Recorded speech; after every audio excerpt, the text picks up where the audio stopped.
Hello' everyone, আজিৰ দিনটো পিছে বহুত ভাল লগা হয়। বহুত দিনৰ পৰা ভাবি থকা সেই দিনটো ফাইনেলি আহি পৰিলে।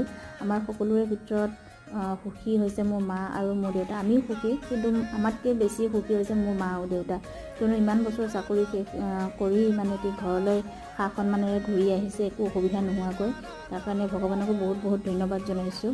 আৰু আজিকালি মানে চাকৰি পোৱা ইমান সহজ নহয়, বহুত কষ্ট হয়। চাকৰি পোৱাও কষ্ট, চাকৰি মানে কি কৰাও কষ্ট।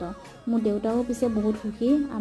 আমাক মানে কেতিয়াবা বহিলে কয় কি কেনেকৈ চাকৰি পাইছিলে, কি কৰিছিলে।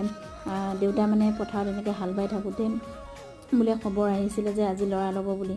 তেনেকৈ হাত ভৰি ধুইয়ে ইণ্টাৰভিউ দিব গৈছিল আৰু চাকৰি হ'ল।